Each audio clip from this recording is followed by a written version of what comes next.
Thanks for coming over here in Dude, LA. Thank you for having me. Of course, man. How awesome is this city? How awesome is this city? Did you grow up here? I did. Oh, no shit. Yeah, I was born in Santa Monica. I grew up just north in Santa Clarita, so like the even further valley. It's just some small town, but all you did was play music and skateboard there. Really? And smoke pot. So did you have the thing that you wanted to get out? Yeah, a little bit, but I was a different case because I started acting when I was like 6 years old, so I was always in Hollywood. Yeah. You know, so I didn't really feel the need to get out too bad, other than like I was just ready to branch out. Like at 18, I was like, I got to get out of my hometown. Like, How old were you when you got Teen Wolf? 18. You were 18. Yeah, and then I moved to Atlanta for 2 years. Is that where they shot it? For the first 2 seasons. Really? Yeah. And then where'd they move to? To here. Oh, really? So it was nice. At that point, I was like, okay, I'm ready to go back home. Right. And get like settle down in a place that's like not my hometown, but still close enough to my family. And yeah. So I do love it here, dude. Like when I'm on tour, you know, it's nice to see all these other cities, but the second we start pulling into LA, it's like, oh, wow, fuck, I miss this place, dude. To see the hills, and it's just, I don't know. I like the West Coast a lot. Of course, like from a casual fan that might be clicking on this video on YouTube, they'll know you from acting just because of how successful you were, you know what I mean? Yeah. But you were in band since 12? Yeah, I started playing, I got bass and guitar lessons when I was 12 years old, and like immediately just, I fell, so I was working in Toronto, Canada on a TV show when I was like 8 years old, and didn't really have many friends there because there weren't many kids working on the show with me. So I went to, Canada had a really dope skate and punk grunge scene when I was there in Toronto, and I would spend my times at the local CD stores and just got Blink. And then would buy Blink-182 documentaries, and they would talk about Screeching Weasel, NoFX, Green Day, and so I just filled my repertoire with all of this punk stuff, and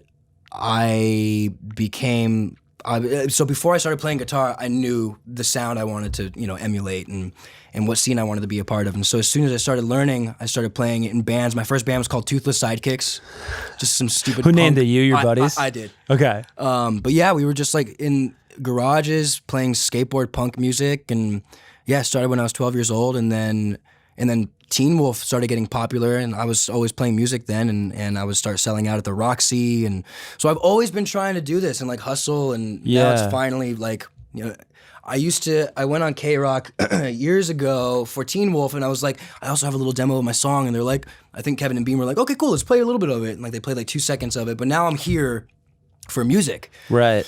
It's really cool. What is that like, and be honest about it, when you get so famous and you're so successful for a specific thing, and as anybody who's watching this right now, or as you or me can attest, like we're nuanced people. You know what I mean? Human beings are not just one thing. As much as we want to put people in boxes, you can't. Of course. How difficult is that, the weight of trying to overcome your own success? Because for so long you want to be successful, anybody in whatever you're doing, especially in entertainment. It's like, oh my God, if I could be known for my art, you know, and so you get that.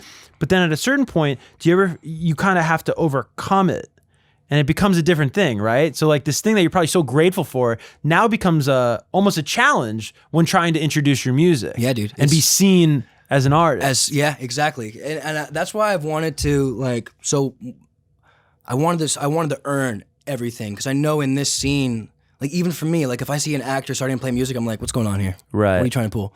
You know, so I don't want to be seen as that. So I've always just been trying to like earn it from the ground up and like earn my stripes the way that like a normal, you know, person who's not in the limelight would do it, you know? Totally. And so like when my first tour, we rented a van, and it was me and my tour manager and photographer. He and I were the drivers, you know. So like, even though we had the means to get a bus or whatever, I didn't want to be extravagant. I just wanted to like work from the ground up, and so that's been. It is a trip, because as much as the fans are loyal and I love them, I do want to be seen as somebody who is really trying to do it the right way. You know, and like earn those stripes like a true pop punk person. If that makes any sense. As you should be, because that's who you really are. Yeah, and I don't want to lean on this other career. I do, because it's gotten me some really cool opportunities. Like I think it got me in touch with John Feldman, sort of. I met him at Warped Tour, but like, when did you first meet Feldman? At the last Warped Tour. which was The 2018, 17. Okay, the anniversary one or like No, the real last one? The real last one. Okay. Yeah, my previous band was playing, and Pavements? Pavements, Yeah, yeah. yeah. And he's a friend of one of my friends, and my friend was like, hey, my buddy Tyler's going to be there. He's going to try to say hi if he sees you. And so I saw Feldman backstage with his kids, and I was like, fuck it, I'll just let him walk by. You know, I don't want to bother him. I've never been good at, like, bothering people. And I was like, fuck it, hey, Feldy! And he's like, oh, hey, yeah, good to meet you, man. And he's like, I'll come watch your set. And, like, halfway through the set, I see him and, like, my homies State Champs out there. And then he invited me to his birthday party, and then I went to his birthday party, invited me in the studio to listen to New Blink, and then he's like, do you want me to record your band? I was like, So he just asks you? Yeah. You had no, like, you probably, like, he's on such a pedestal as he should be. He's such a legend. You Yeah. probably would never imagine. No, had no idea. And then he just blurts it out. Yeah. And you're just immediately like, yeah, of course. Of course, dude. Yeah, I could not deny that at all. You know, it was. I don't know, dude. I've just always kind of seen my life from when I was a little kid. I knew that I was going to be in the presence of the Blink-182 umbrella. You know, I don't know why. I just always wanted to do it and be there. And now, you know, I'm with the guy who produces them, and Right. he's one of my best friends. But yeah, going back to like. You know, I don't want to piggyback. I want to take advantage of the position that I'm in when it comes to acting and help it kind of push music along, but I don't want to like piggyback on it. I don't want to like lean on it too hard. You know, I don't know. Just for me, I'm such like a diehard punk fan. I know that is sort of frowned upon in this scene. You know, like people want to see you earn it and work from the ground up and not just use whatever fame you have to. Well, I mean, the way I look at it is, you know, like you earned those 6 million followers because they took to your work. And that was you putting in tons of time to your craft as an actor and, you know, your charisma and everything that went into it. And so that's a testament to you as a person. Why not use that as an introduction? And I think what you're saying is like, you don't want that to mean like, oh, well, I should skip the line. But why not? Hey, 6 million people, check out my record. Yeah, dude. And then decide. You don't, you know what I mean? 6 million shouldn't guarantee that you go number one on Billboard. Right. But like, of course. Hey man, like, yeah, like you guys like that, maybe you like this. Yeah, I think it'd be stupid of me to not, you know, take a little You bit worked of for advantage years. of it. You know what I mean? You didn't just wake up one day and had 6 million followers. You know what I mean? Like they're there for a reason. Yeah. And they're coming over now to the music, which is so cool. It is really cool, man. That's the coolest thing. It's like I was on my way over here and like, because I do have that sort of complex about myself where I'm like, I really want to earn where I'm at with music. I don't want to have my acting career. I just had a weird sort of complex about it, you know. I don't want it to be the reason why my music gets popular, you know. I want it to get popular because it's good music and it's around the right people. But today I was over here on my way and I was thinking about like when I was first at K-Rock for Teen Wolf, for acting, and I was also like giving them my little song. And so I'm proud of the hustle that I've done. You know, I feel like I am in the world of where I am earning this type of recognition for what I'm doing, you know? Well, that's like that's what I enjoy about how the nature in which you and I met is because I remember getting to the show that day and being like, oh, cool, Pavements. Oh, this is rad. And they, you know, I listen to music. And then they're like, oh, yeah. And then he was on that show. I'm like, oh, yeah, I remember that show. Like, you know what I mean? But it was the first impression was Pavements. Yeah. The first impression was the music. And then that was like kind of like an interesting fun fact. And I think that like the busier you get with music, the more that's kind of how it'll shake out. You know what I mean? Where you're increasingly going to be known as an artist and it feels good. Who man. can also do other things. Yeah. You know? Yeah, I really dig it, man. I'm really happy because, like, I mean, acting's great. I've had my qualms with it over the years, and one of the reasons I got into punk as a really young kid is because I never felt connected with acting.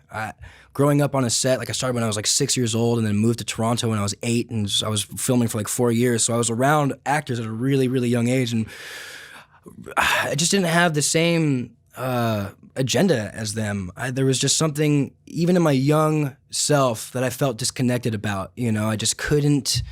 I was just always talking about skateboarding and punk, and didn't really have anybody to connect with on a set. And so punk is just, or music in general, is just something that I sort of found on my own. And what's cool about it to me is that, like, I don't know, acting's fun and cool, but you're singing somebody else's lyrics, essentially. You know what I mean? Yeah. And, you know, going through being in the music business now, I realize there's a lot of people that write for other people, but it's different the way that I'm going about it. It's just, it just feels good to do my own shit. I don't know. Does that make sense? No, totally. And it can be really alienating when you have a talent that grants you access to a certain circle of people or a circle of culture or sort of society that may not inherently be who you are, but you have this talent. You know what I mean? So it's like you're a really good actor. You're a handsome guy. You're probably no, but you know what I mean? Like you're a charismatic Even guy. with the mustache, dude. Dude, I'm digging the mustache. I'm trying by the to way. make myself as ugly as possible, dude. It's like a little Magnum PI. Yeah, absolutely. Punk rock PI.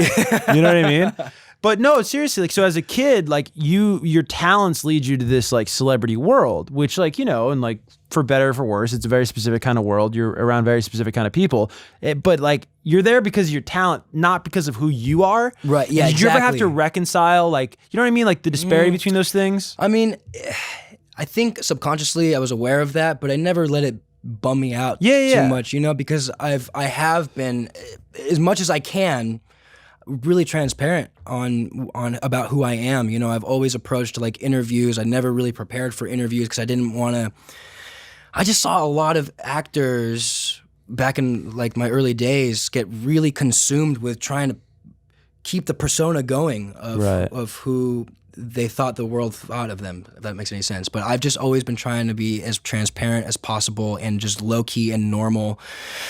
So, I don't know, that never really, I mean, it's, I definitely do my best to make sure that's like not, I want people to see me for who I am. I don't know. Did that ever get difficult at the height of Teen Wolf Mania, where you must have everybody from agents to managers to the network at MTV in your ear, to showrunners of like, well, your character's this way and you need to be presented this way, and it's kind of like not a squeaky clean show, but like, was that ever tough at a certain point in being transparent because you are such a transparent guy? No, I don't think so. I think people learned pretty quickly that they couldn't like train me to be, that way. I don't know. I don't know if it's because I grew up in a small town, or I grew up skateboarding or listening to punk rock, and then punk rock is all about like being true to yourself. I don't know when I was taught that, but I've just stayed super firm with that, and I liked who I was growing up. I was like this kind of goofball, just weird, eccentric person, and I didn't want to let go of that. But I've seen it happen. I've seen people kind of like lose their mind because they don't know who they are anymore, because like they're, like you said, they're being told by a bunch of different people like how you're supposed to present yourself. And I've kind of felt that before in my career, and when that happens, I just like push away from those people. If people are trying to be on my ass about like coaxing me into be somebody I'm not, I'm like, all right, this isn't really working. So how do you, growing up, I think the hardest thing, and with like sort of like the journey of your teens and your 20s, is just like, first off, figuring out that sense of self, but then also protecting and maintaining it. So, some people have family to sort of, keep them grounded and maintain that sense of self. Some people have friends. Like, what was it for you? Because it seems like you've always had a really good sense of self. Yeah, I think it's my family. Yeah, my dad grew up sort of in the business. He started acting when he was 30 years old. And then my mom was just like the realest, funniest person in the world, just constantly like not taking things too seriously, and laughing about everything. And my dad just had like a super solid head on his shoulders, and still does, and is just like the coolest dude ever. And so I really think it was the way that I was raised. Plus I grew up in a small town that was in LA, but just outside of LA, so I wasn't in this shit. Yeah. And yeah, definitely the family. I've always maintained really close relationships with my high school and like hometown homies. Like, totally. There's like 12 of us that are always on this group chat with each other, and they're some of my best friends. And I never really, like I said earlier, I never felt too connected with other actors. So like it's a pretty thin list of people in that business that I'm still close with and friends with, just because I don't know, I just don't have much in common with those types of people. Yeah, and they're not bad people. You know what I mean? You work with them, you go, dude, you're an amazing actor, you're cool on set, you know what I mean? But yeah, totally. Well, so for a guy that's been a part of like a really successful show and multiple movies and like that cast environment, but also you've been a part of bands, how do those compare and contrast? Like being in a band and then also being a part of a cast, do you see similarities, or are they completely different? Yeah, I never thought about that before, actually, dude. I mean, so being in a band, what's interesting about being in a band and starting it with like your homies that from your hometown, it's like, okay, we're having a lot of fun, we're good at playing music with each other, but then comes the business aspect, which can kind of rock the boat a little bit. And it's something that like you can't really prepare yourself for. But with acting, it already is business. You know what I mean? Yeah. Like, bands start out as fun and then kind of, you know, if you're lucky, gradually turn into this business venture. But when it came to acting, everybody was just like, you know, we know that this is a business. And yeah, I mean, to me, it's in a weird way, it's easier. It's just less stress to be around actors, if that makes any sense. Because like, there's a lot of pressure riding on you, at least for me, when it comes to a band and like being on top of everything, business-wise. But when it comes to acting, I don't know. It just felt like we were just kind of fucking off because the business was in other people's hands, you know, like our agents or the network. And so we just had like a great time with each other, you know. It was always like vacation break. And same thing with bands. Like when you're on tour, it's still a lot of fun, but I don't know. It's pretty similar because you can butt heads with actors and people in your bands also. I don't know. That's just my experience with it. It's like starting a band with hometown homies. You start this business also, and that's when things either like get really strong or start crumbling away. I don't know. That's just how I experienced it. Do you know when we can expect the EP? Early September. Cool. So you'll be on the road. Yeah. I'm gonna try to release the EP just before tour starts. Okay, killer. Because I wanted to do like single, and then release the EP. So I want to do one more single in August, and then have the EP out. You gonna be the VMAs? I don't know. I don't think so. You should. I'm down. I'm always down. We to gotta go to get that Teen Wolf stuff. on Paramount Plus. What the hell's going on? I don't know, dude. I mean, come on. We're bringing back everything. I want Teen Wolf just back in general. You know, what on MTV or whatever. I'm always down to do MTV stuff. I just don't get invited anymore, you know? Yeah. They bring back, we're doing Cribs, I think, like starting next Wednesday. Awesome, dude. Do Tyler Posey Cribs. Would love it. Yeah. Here's where I used to do drugs. That's my mask.